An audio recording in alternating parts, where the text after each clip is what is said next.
Hey, first and foremost, thank you on behalf of Arizona Family Institute, thank you for being here. I hope this is a good hour of your time. So that's the plan. We do next month, there's one of these called Anxiety 101. That's one of our counselors here, Sam Taylor, is going to be doing that. So again, free. If you like this one, come back for that one. If you don't like this one, come back. Sam is more entertaining than I am. You'll like him. But this is going to be kind of a discussion format. There's a lot of slides. If you have some brief questions, we'll entertain those. We'll take those at the end. If you have some heavier questions, we'll take those at the end. But I want feedback. We're going to ask questions. And so nothing, really what we're trying to do today is go through, let me go back to right here. But I want to talk a lot about just screen time in your mental health. And I want you to get the spectrum that we're dealing with. We're dealing with curiosity to hobby, to habit, to addiction. And so a lot of things I talked about tonight, come on in, please. We can pull. There's plenty more chairs. Usually when I do these, only 2 people show up, so that's why we keep them pretty small. I can make a way there. Okay, so that's our spectrum we're dealing with. So a lot of things I talked about, sometimes it's anywhere on that spectrum. So I don't want you to don't feel like when I talk about it, but none of this is meant to be judgmental. I'm trying to give you a ton of statistics, a ton of information, and I want you to digest it on your own and see what you did. And then hopefully the last 20 or 30 minutes, I want to bring a lot of solutions. So the first half, a lot of statistics, a lot of information, but speak up. You guys, who here has ever heard of death by electronic distraction? Ever heard of that? Let me tell you what it is. In the military, there's been a handful of cases where military soldiers are watching their kids, babies, and they're so engaged in their gaming, they're so engaged in what they're doing that they forget about caring for their babies. And they've termed it now, they've coined the term, there's been infant deaths by electronic distraction. All right.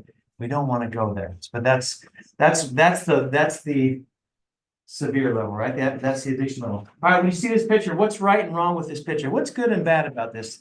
Think electronically, think digitally. That's where we're going today. Any thoughts on that? I'll entertain 1 or 2 thoughts. What's right and wrong with this picture? There's no wrong answers, by the way. Blake, what do you got? Was a sport, so it looks cool and it's fun to do. Hi. I love Yeah, it. Archie, how's it going? Very good. No, I'm not. I just want any Maybe thoughts. the wrong good. is that he didn't, like, he had, the red club guy has nothing up to defend himself. No defense. Thank you. Good insight. Anyone else? I used to work in a hospital and I'm thinking it's jogging. Yeah. Oh, I like that. That other guy was really strong. He looks way stronger. I want you to use this as an approach to technology. I want you to be offensive as you approach technology and defensive. That's kind of the goal. That's where we're going. I want you to use both. Be defensive in your approach to it as a parent, as a kid, and be offensive too in it. All right, true or excuse me, true or false? The internet has no conscience. All digital content has the power to release dopamine. Okay, did you know that? All digital content. All addictions are bad for your health.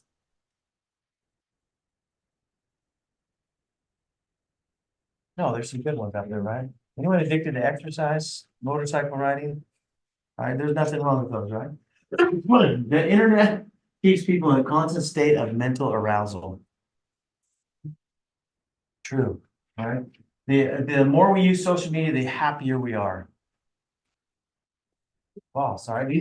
This is all research based, so I'm not trying to push you in any direction. I'm giving you the research.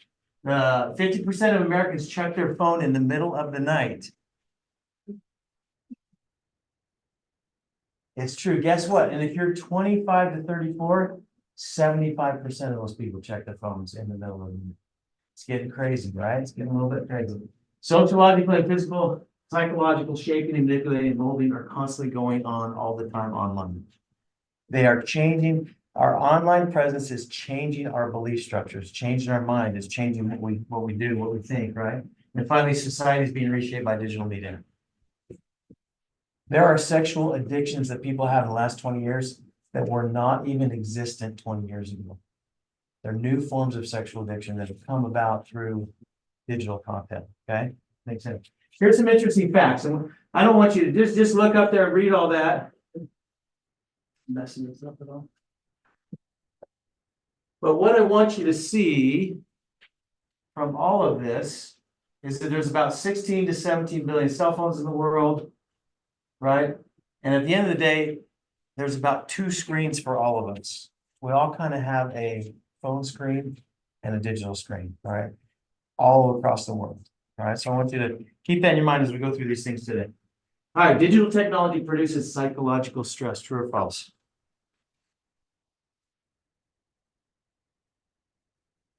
Say true. Okay, what is fight or flight? Anyone know what fight or flight is? I want you to think about, I know Blake over here rides motorcycles. Anyone ever learned how to ride a motorcycle with different gears? Raise your hand if you have. Okay, you get on a motorcycle, the first time you ride it, what happens? You try to shift gears, and what happens as you rev it up? You forget to shift gears sometimes, and it gets really, the motor sounds really high, like it's gonna give out, right? And it's called redlining, right? And so the same thing happens to us all the time. We go into this fight or flight mode when we get nervous, we get anxious, and it's supposed to last for a few minutes. And what we're doing with technology now is we're taking it in this redline mode. Instead of lasting for a few minutes, it lasts for hours, days, weeks, months, and sometimes years. So we're putting it in a mode that's not really good for our engine, our emotional engine, but we put people in that. And that's what technology is doing. Does that make sense? Is that over assuming? Everyone okay with that? Okay, so here's what I want you to do. I want everyone sitting in the chair and grab the arms of the chair and grab it as tight as you can, just like kind of shake it and grit your teeth and tense all your muscles. And I want to see how long can you do that? Just keep doing it. I want you to do it for 22 minutes. No, I'm just kidding. All right. But I want you to do it really hard for 30 seconds. And then how much longer can you go after 30 seconds? Everything. Every muscle in your body, I want tense, I want gripping. Don't have a heart attack or anything. But I want you to. How long can you last doing that? 10 more seconds. Okay, good. How long can you last doing that? Always doing that, just. Okay. How long can you last? Okay, but what we're doing, and I'm not trying to what we're doing mentally and emotionally is we're putting ourselves in that situation where we're tensing up, and we're just instead of doing it, sometimes we need to in an emergency for some certain things, right? But now we're doing it for hours again. And that's what's happening to us. So the psychological stress is pretty intense. All right. Instead of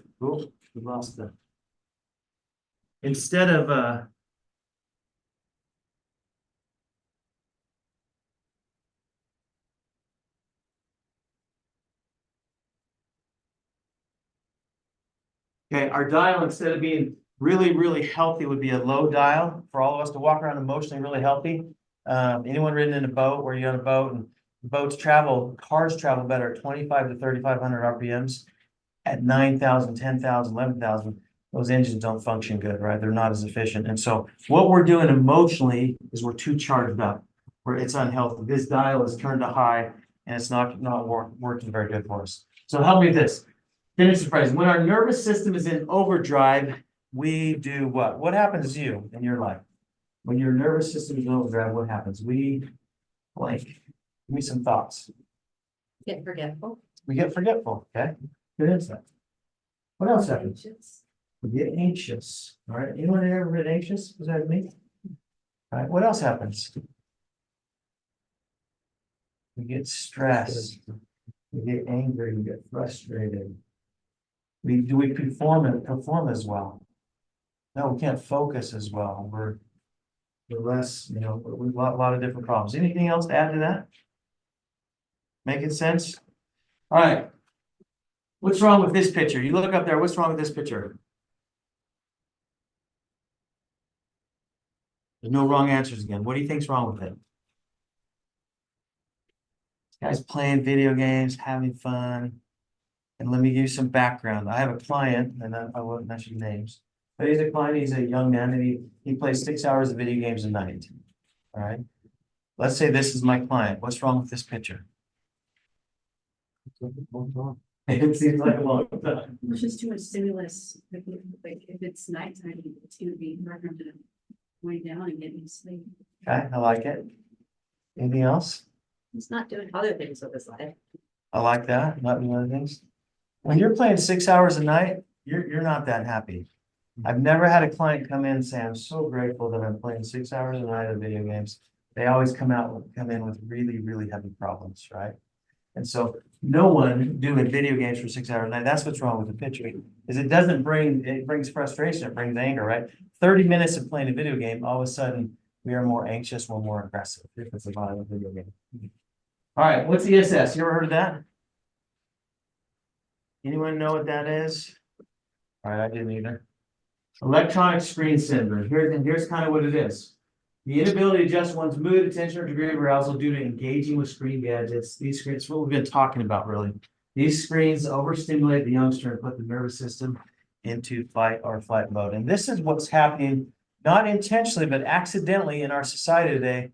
Well, not from the makers of it, but we're all going into this fight or flight mode, and we're not even aware of it. And none of it is good for us. It's the chronic stimulation, it's the chronic overdrive, and it's not helping us at all. All right. How many of you ever done the 24-hour experiment where you just fast from social media, from technology? You put your phone away for 24 hours. Anyone done that in the last year? What was your experience like? Well, I mean, as far as YouTube and all that, I try to do that once a week actually. And it's not easy. To try to find other things that you want to do. Why is it not easy? Because it's so interesting to watch different, I love it. even the things that I'm watching are like educational, but I try to stay away for one day. And it's. If you had the choice between a Snickers bar and a piece of celery, what would you choose? Oh, the Snickers. Why? This. It's better. It's funner than celery, right? The verb one over here. Anyone else ever done the 24-hour fast? What'd you think? I think that's okay. I'm not too attached to my phone. My phone is something that I tell people with. That's great. Maybe text, okay. Good. You can hear that for him, a phone might be a hobby, right? For others, it's a habit or an addiction, right? If we took, there's an addiction test out there, if we all took it, we'd be shocked how addicted we are to our phones, right?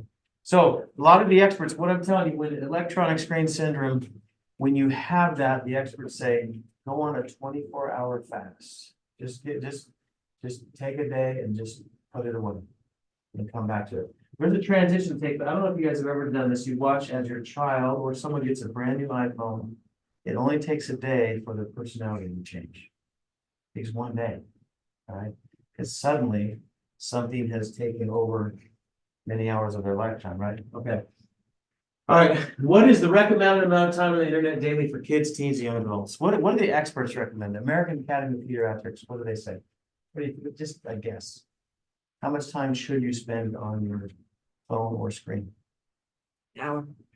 Okay, good. Anyone else? 30 minutes. Good. 1 to 2 hours was their recommendation, 1 to 2 hours. Does this include like texting or is it just like gaming? 1 to 2 hours, no, it includes all that stuff. 1 to 2 hours on a screen. They lean towards, there's a few different groups and they lean towards 1. Some have said up to 2. 0 to 2 years old, they say never. What is the meaning of loan your frontal lobe to your kids? What does that mean? Yeah. You gotta help them make good decisions because their frontal lobe is. Good, perfect, all right. And sometimes we say at 12, the average age now a kid gets an iPhone is how old? 8. 8, yeah, it's 8, all right.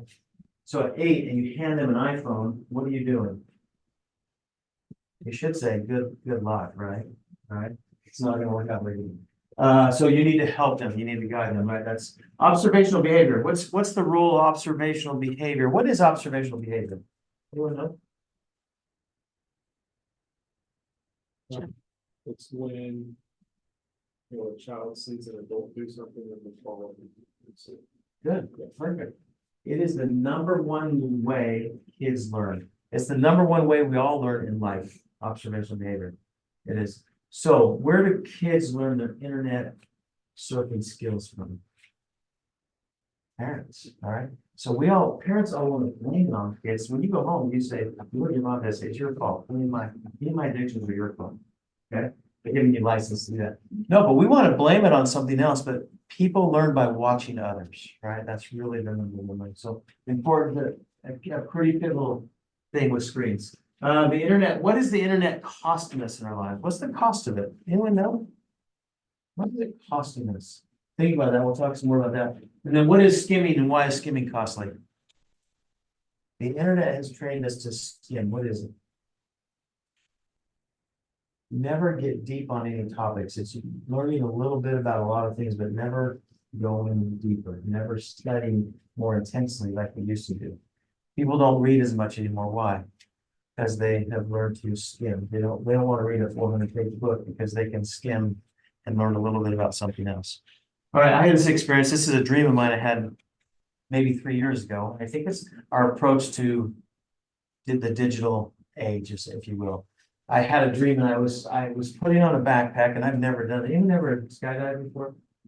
I've never skydived, but I was in this dream and I was going skydiving. I was up in the plane and they gave me this backpack and I was putting it on and there was these straps and the straps were Velcro and they wouldn't hold. They wouldn't hold. And my turn was coming up to jump. And the strap wouldn't hold, it wouldn't hold. I didn't ask for a new backpack. I just kept trying to restrap it. And it didn't work, And then I got right to the edge. It was my turn to jump. How many of you would have jumped? I was ready to go. And thankfully, the best thing in the world happened. I woke up. Because I was gonna jump. I totally was gonna jump. But I woke up. But I learned, I think that's the same approach we're all using to the screens. And I think we're just saying, hey, here's a screen, whatever. I'm just gonna do it. I don't know about the effects. I don't know if it's harming me. I'm just gonna do it. And I think we need to reevaluate and say, no, let's get the right backpack on with the right right straps, so we can jump safely. All right, because it is a jump. And so that's my message tonight, really, is let's learn how to negotiate screens more effectively so that we can operate them in a safe manner. And we as parents need to really do a great job of that so we can help our kids to do it safely. All right, so a couple of points then. Screen to screen. What does that mean? Screen to screen.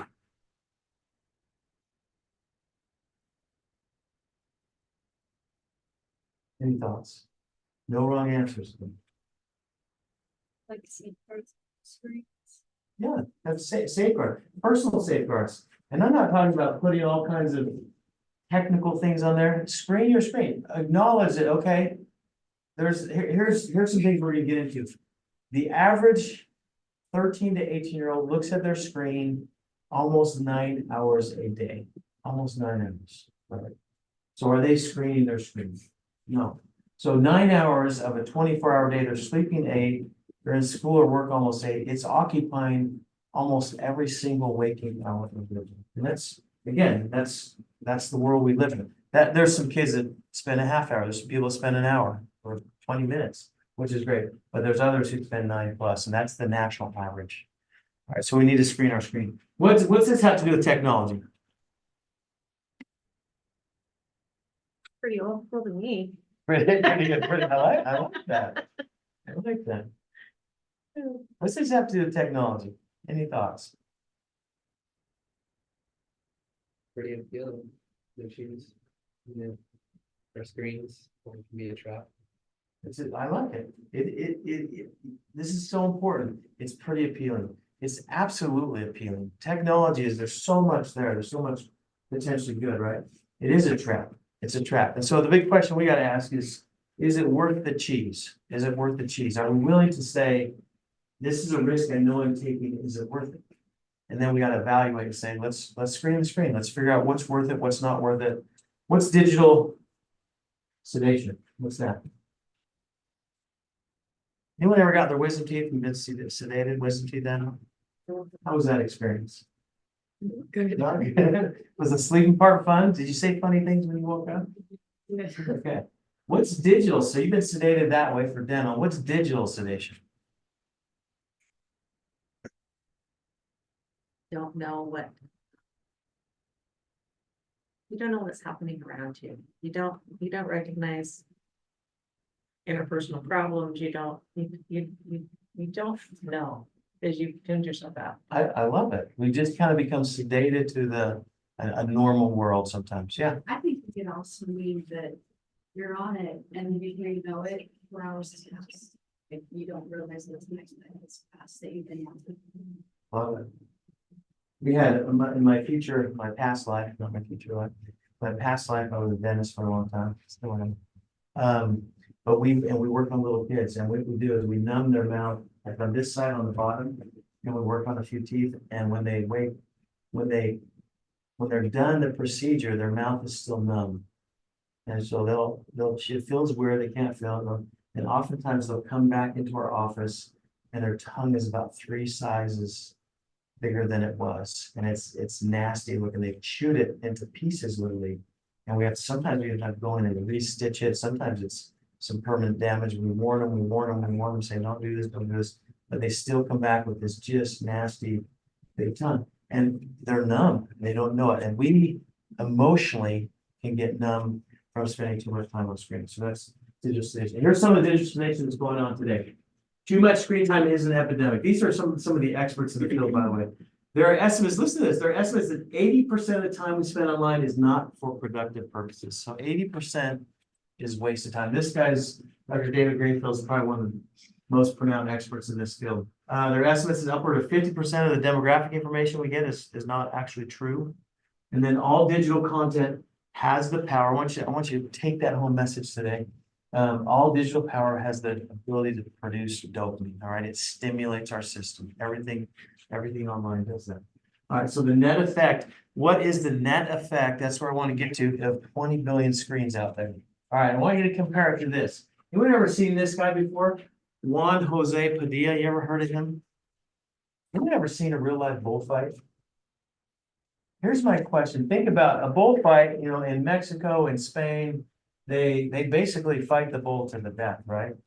Bullfighters, human beings, often die when they fight bulls, all right? But this is Juan Jose Padilla, all right? And I want you to think about how is bullfighting a little bit like digital technology? What do you think? What's it like? What's the comparison?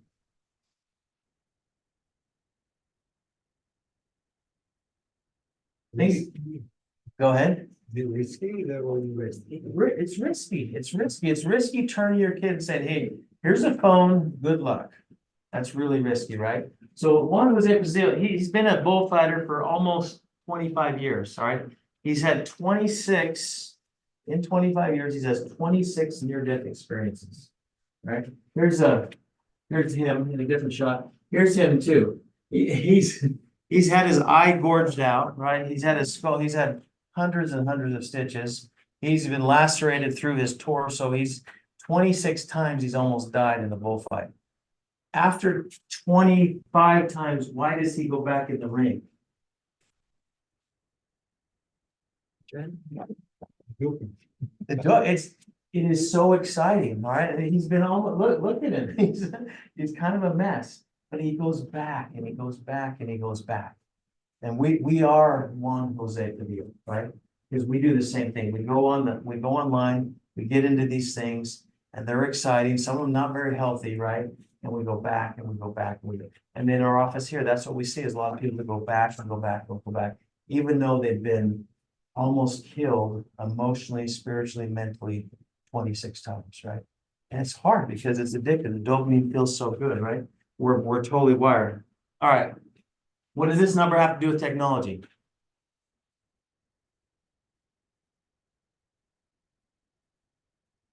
Digitals are zeros and ones. I like it. There has been no research to this day that says there's anything good that is actually that helpful. Does that make sense? Here's this. No research that shows early technology brings better results to children. There's none. All right. We all think, oh, there's so many things we can learn on there. There's still no research saying it's better than not having.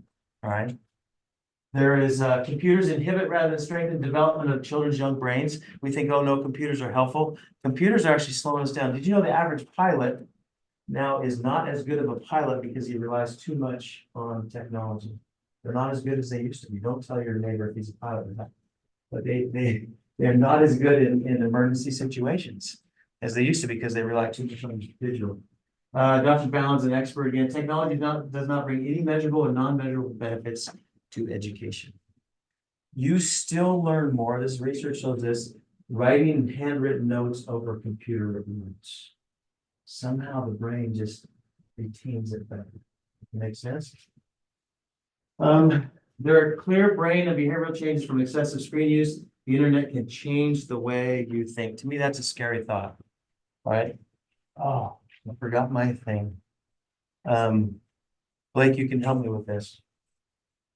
All right, I want you to read something. I want you to grab, I got my clothes in. I want you to grab your tongue like this. All right, and I want you to read this. Economy is no more, and not in a holy way. And far out, and speaker, techno trend, our interest, electrical or power social, technology has helped me to use my time better. Simply said, technology is the map. Okay, was that harder than if you didn't have your tongue, bro? It was a lot harder. Was it very clear? So he did a good job, didn't he? I feel like I'm anti-technology. That is not my goal or intent, but what I'm trying to say tonight really is we need to treat it gingerly. We need to be careful with it. We need to, it's not making life as easy as we think it is. It's not all the roses and wonderful awards we're giving it are not really accurate. And so the negatives outweigh the positive. Is there positives? Yes, yes, yes. So please use all the positives, but please beware of all the negatives that are out there. And that's part of my message tonight. All right, what's the cost of technology? We lose 1/3 of our workday due to distractions. Did you know that?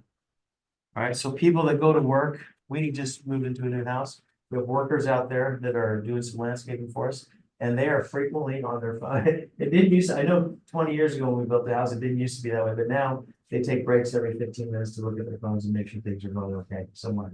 Right? But it's different, right? It's changed. It's changed. We lose 28% of an average workday due to multitasking. There's hundreds of studies on multitasking. It does not work. It is far less efficient than people would do. Right. Kids and parents talk an average, this is scary, talk an average of 7 minutes per week. What's wrong with that? Somebody say that's great. The kids might say. That's 4 more minutes when I want to talk to my mom. Right? Yeah. But this is what's happening. So these are some of the scary things, right? All right, net effects, more loneliness, 61% of Americans feel lonely, more unhappiness, 50% of Americans feel left out, more distracted, more anxious, more depressed, more ADHD, 10 times more ADHD than there was 20 years ago. So has the screen use, has the internet been a blessing to us?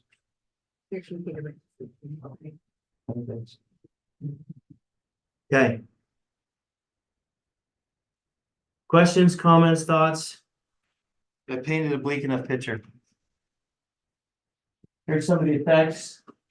Obesity, diabetes, stress, irritability, depression, impulsivity, sleep issues, decreased attention, more. All right, those from there.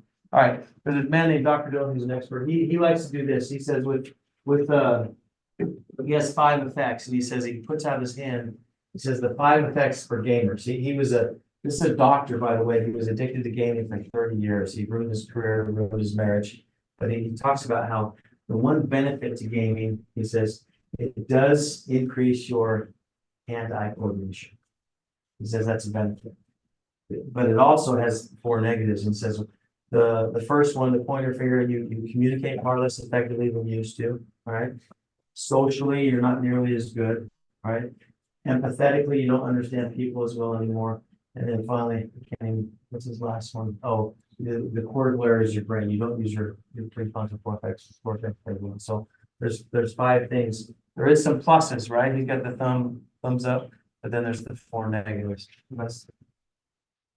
That's his thing. Here's just a kind of a thought. You can donate your body size, but don't donate your life technology, right? Be careful with that. Okay, digital marination. I want to talk about that. What does this have to do with digital marination?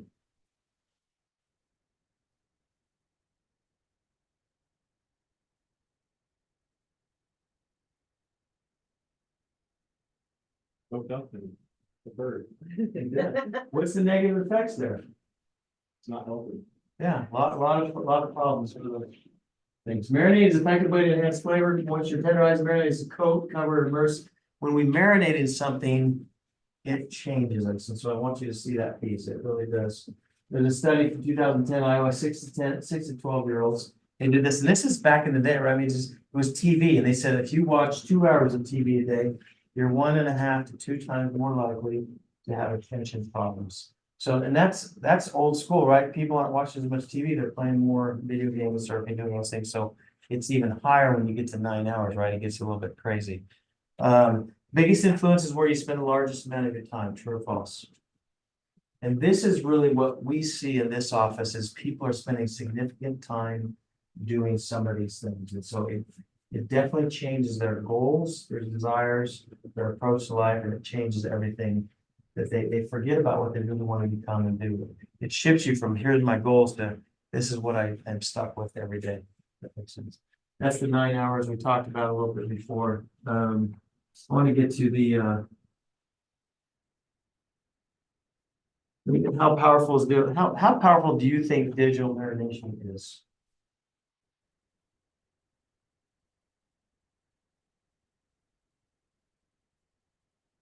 This is the piece I want people to see clearly. I had a friend, his name, and I'll call him Dan. It wasn't Dan, but he was in his late 20s, had a couple kids, married, good guy, but came home and became addicted to video games and just came home from work every day, did that. And one day he got a headache and he went to the doctor. The doctor said, guess what, Dan, you got a really bad adenocarcinoma in your head. You have 3 months to live. So Dan came home, he told his wife that day, and his wife said, hey, I have some ideas. You got 3 months. Let's make some videos for the kids. Let's do all these things. It's super sad. Let's just prepare. Let's do these things. And so Dan said, I'm not sure if I want to do that. So for the next 2.5 months, Dan played more and more video games until he died less than 3 months later. Okay? And that was the end of Dan. What's wrong with Dan? Where was he at on the spectrum? Right? He'd gone from curiosity, hobby, habit, addiction, right? And even in the state of dying, couldn't break that addiction because he was so addicted to something that wasn't really helping him cause cost. Okay. 1998 video games broke. This is the old school video games, by the way. They raise our dopamine level double. They double it. This is just by playing video games. All right, so here's the goal today. Evaluate your digital environment. This is the part I want to get into. Let's skip all these. I want to get into this. All right, becoming a digital. What does it mean to be a digital manager? Being master of your phone instead of letting it. Take charge of it. Take charge of it. All right. So there's 3 approaches. Hang on to this thought. We'll come back to that. Video doesn't work. Okay. There's 3 types of digital management. I want to teach you about those 3 because we all are probably guilty of these 3. There's digital enablers. All right. There's digital limiters and digital mentors. And we want to be the 3rd one. I want to try to just describe each of them. All right. So our whole goal as a family, if you're here as a family tonight, is to teach digital management. So I'm going to give you a few insights on how to do it. All right, here's a digital enabler. How does it work? A digital enabler says, okay, you're 8 years old. Here's a phone. Here's a Ferrari. Here's the keys. And what do they say? Don't speed. All right. How's that going to work out? Okay, that's what a digital enabler is. All right. And those are always the results. And again, we see those people in our office.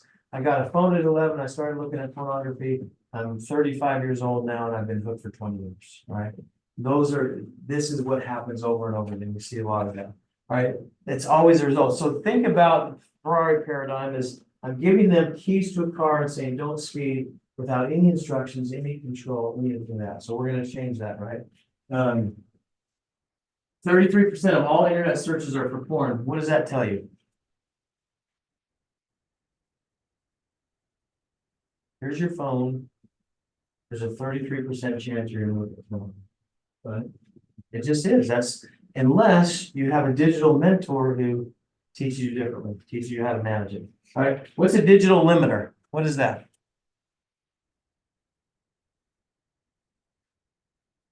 What do you think that means?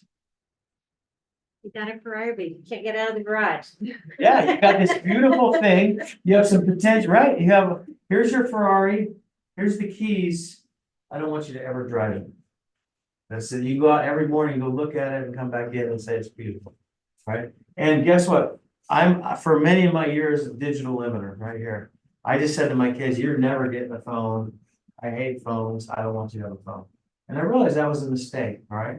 Because it's far better to be a mentor than a limiter. Because there's all kinds of good things that we can derive from technology, from these things, if we're good mentors, if we're good managers. All right.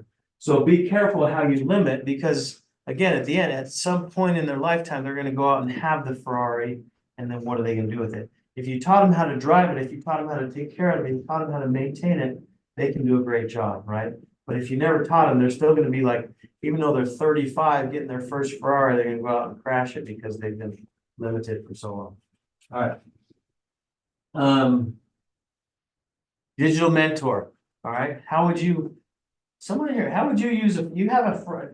None of us have Ferraris, maybe you guys do. If you had a Ferrari, what would you do with it? Oh, see the ocean, go that road. I love it. Drive it around, yeah. Do the best things possible with it. Enjoy it. Enjoy the experiences with it. If you had a Ferrari, what would you do?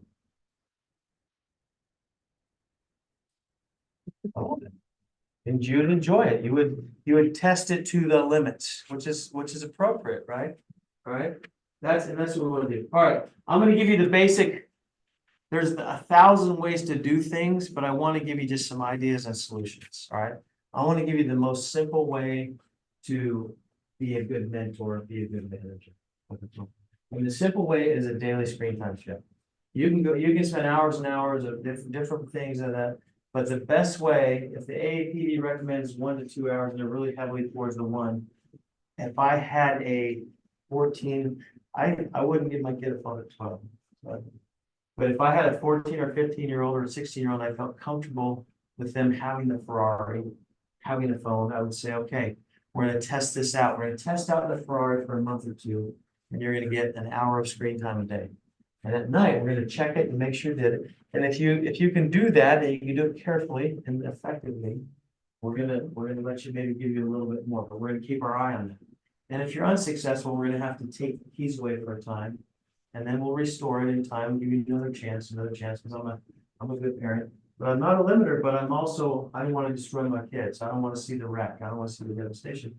But I want you to learn how to drive, maintain, and care for the Ferrari.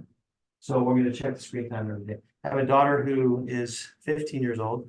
She's wonderful. She gets an hour and 20 minutes a day of screen time. And there's a few nights I miss, but she shows me her screen time all the time. Hour 12, hour. She'll text me in the day if she has a special assignment at school and say, hey, we have to do this 30-minute Spanish thing. So can I get a little bit of extra time? And if she's been great, I'm going to say, yeah.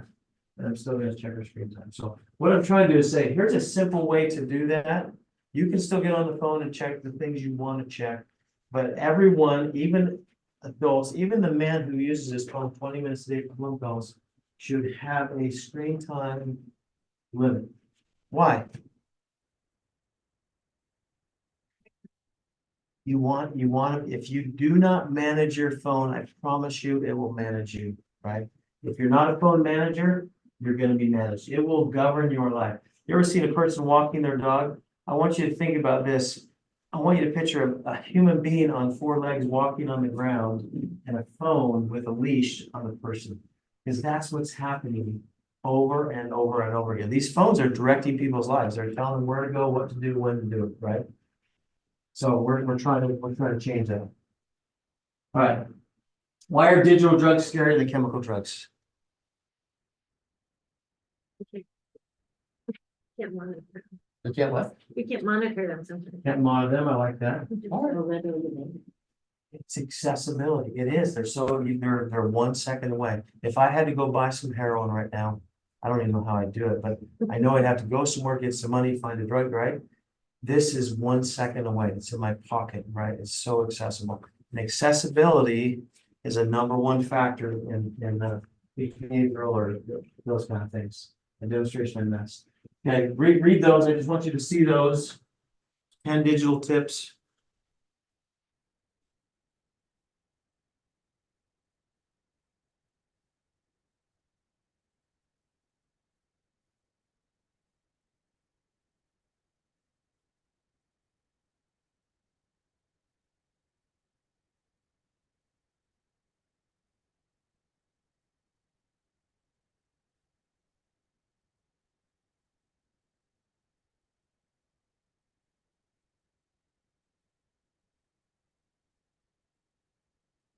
All right, now, these are more thoughts on how do you become the best digital manager, digital mentor possible. So as a mentor, you're gonna control accessibility, right?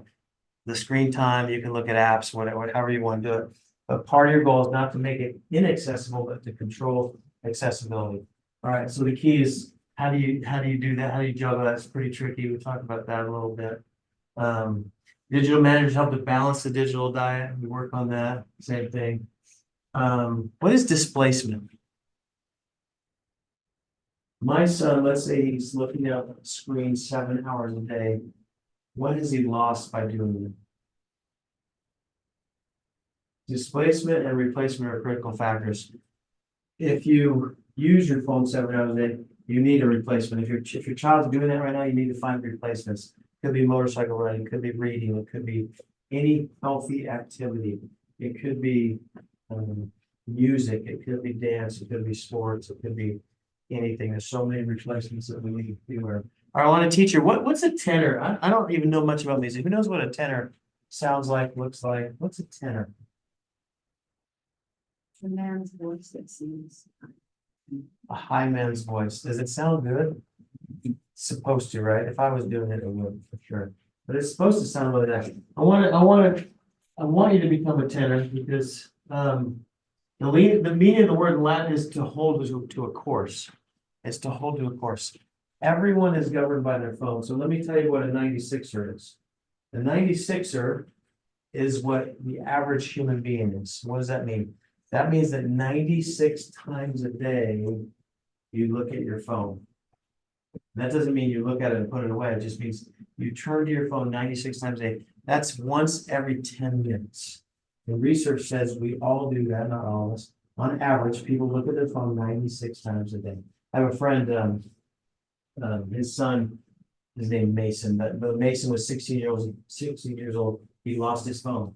And Mason was devastated. And his parents helped him look for a few minutes, then they quit looking, they didn't care.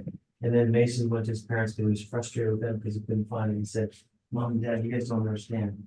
This is like if one of you died. No? And that's what a 96er is. It's someone that turns their phone every 10 minutes. So what I want you to do is become a tenor. And what a tenor does is every 2 hours, they look at their phone 10 times a day. They're not governed by their phone, but at 10 o'clock in the morning, at 12 o'clock, at 2 o'clock, they check in email, they check in. Instead of your phone governing you, govern your phone. Become a tenor. It's way better than a 96, all right?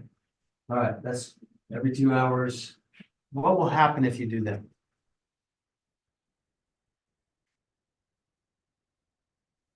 Probably feel some anxiety. You will. You'll feel like you're missing some things, right?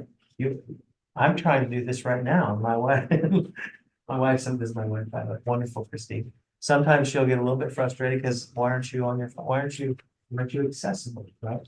And I want to be accessible for her, but I don't want to be accessible, right? I want to get stuff done. All right, so digital mentors are not digital neighbors or digital limiters. What's the difference here?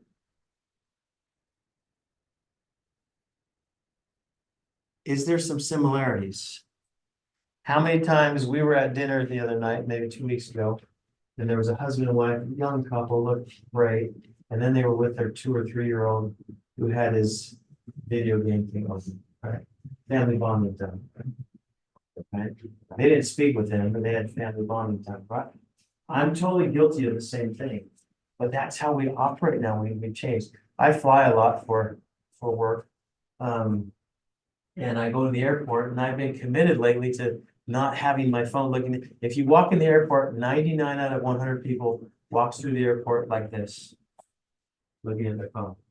And I've been committed lately not to do that. So I'm trying to be friendly in the airport. So it's different, right? What is the difference then? What's the difference? Is one better than the other?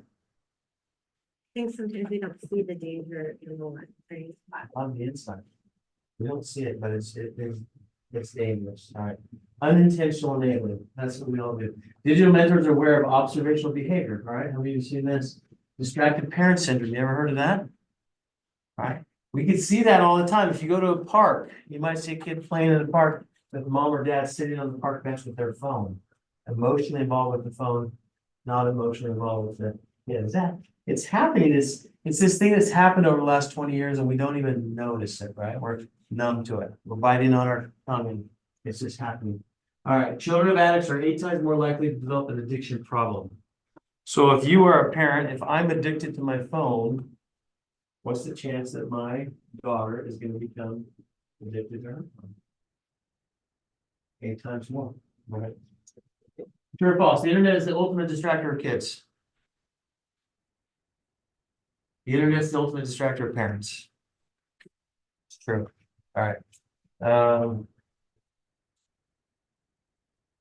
Well,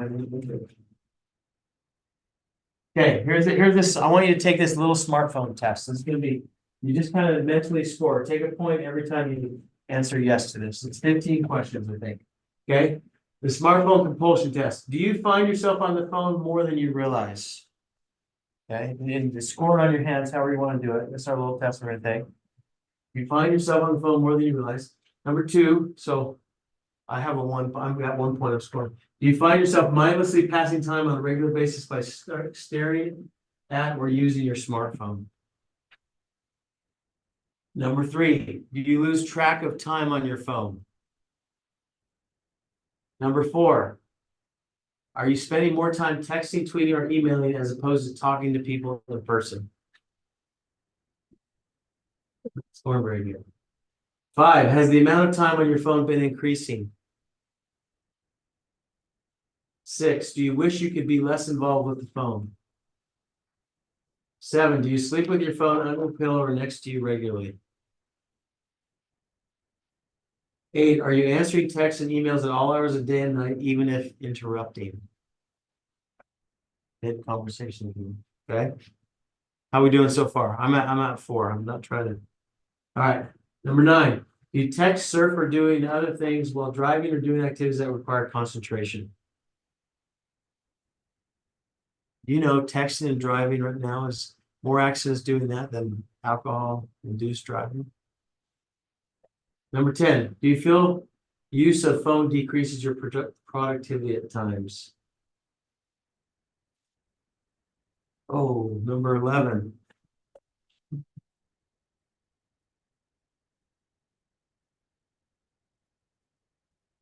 Number 11, do you feel reluctant to be without your phone for a short time? 12, do you feel uncomfortable when you accidentally leave your phone in the car at home? 13, when you eat, is the phone part of the place setting? Like that. 14, when your phone rings, do you feel the urge to check it for text, emails, etc.? And 15, do you feel yourself mindlessly checking for emails many times a day when there's nothing new or nothing to see? How did you score? Okay, now here's the criteria. 5 or above, you may have a compulsive use pattern. 8 or above, you should consider seeing a psychologist, therapist who specialize in behavioral addiction. Isn't that kind of crazy? We're all probably 8 or above. Now, this next generation, first or second generation, just groomed on technology. So it's not giving excuses. It's not even your fault. but I want to create an awareness saying, do I have to live the way I've been taught to live accidentally, right? Or what do we do with that? But I want to tell you that it's kind of scary when our phone is governing our life, and most of us, that's the case. So no judgment there, just information saying, do I need to make an adjustment in my life that will be a blessing? Or do I stay in the same groove I'm in right now? Put the backpack on, straps aren't working right, that's okay. I'm still gonna jump, right? So that's where we're at. Where do screens fit as far as most prevalent addictions? Here's, well, where's the addictions? Take my numbers out there. Let me just give you this. There was a young man, he was gonna steal some gas. He found an RV and he thought, this is free gas. I can just take it, put it in my car. And he went to siphon the gas and he put it in the wrong, instead of the gas tank, he put it in the sewage thing. And as he siphoned, he realized that was a bad decision. And so I think it's a little bit like all of us. We're in this boat. We have this technology. It really can be good if we use it good. Or we can put the siphon hose in the wrong tank and make it really bad. And so the goal is to find the good in technology and utilize the good. So my goal tonight was, I want you to be aware of the statistics. I want you to be aware of the trend that's going more and more technology. 9 hours a day is common among most people. It's far too much. All right. The second trend, be a digital mentor, be a digital manager. Take control of your life, take control of your screens, and say, I'm in charge. Don't let the screen walk you. And then finally make really good choices. And that's kind of all I want to talk about. I want to field some questions. If any questions, my goal tonight was not to bury you with too many statistics, but I did. And my goal was also not to say technology is not the evil thing. It's our choices with technology. I know people that use technology so successfully that it's very beneficial. And then we get the chance here in the office to see people who use technology very, very unsuccessfully. And that's not a judgment on them. They've been caught in the trap. And the great thing is they're coming here, getting out of the trap. That's what's wonderful. But thank you for coming tonight. Thank you for listening. I'm happy to fill any questions. Maybe I gave you way too much to drink. Didn't want to do that, but any questions about anything? Thank you. Questions? Yeah, thank you. So you talked about the daily screen time check, okay? So I can see that with having children, but are you saying, like, how does the husband and wife do that, or how do you do that as adults? I think it'd be a great thing for a wife, especially with some of our clients, by the way, we have them do that. We want open access to phones, we want the wife to be able to look at the husband's phone to make sure there's nothing going on. But I think it would be a candid discussion between the husband and wife, say, hey, my wife's told me before, I do a lot of studying, but she says, I think you're spending too much time on the computer. Okay. And if you have a problem, you can come see me.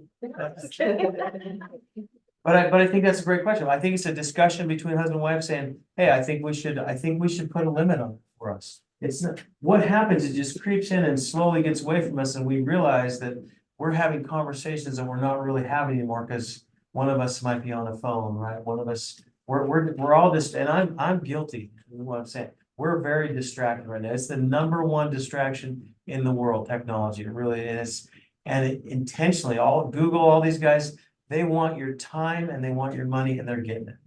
And so I think it's very appropriate for a husband and wife to have a conversation, say, hey, let's each do 2 hours of screen time a day max. And it could be less than that. I would, if I could cut out if I didn't have study time, I think mine would be an hour. So, but I think there's nothing wrong with that, healthy time is good, but have a discussion and say, can we do this together? I think it's an issue that's a quiet issue, but it should be a loud issue. Because it's killing the next generation. It's killing us. We have, ladies that are on social media 6 hours a day, it's not doing anything healthy for them. And it's quietly killing them. We talk about the quiet killers. I think technology is one of them.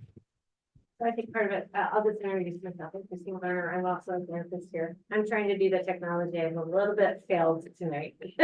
She's a fantastic therapist. But however, I think it's first initially an individual first. Start with me. Like all of these things that Jeff is talking about, Or can I take a little self-reflection and go, what am I doing? How am I doing this? Because a lot of times, if we go to our partner or our kids come to us, if we're not doing it, that whole modeling piece, right? If I don't understand how it works for me, how do I work with that in a relationship? So, I think start with me first. Then I like that. Then you can say, hey, I've been doing this for 3 weeks and feels great. I feel liberated. I feel I'm doing more things that are meaningful, more beneficial. So, I mean, I have grandchildren who I think are addicted. Not my grandchildren, here. Other grandchildren.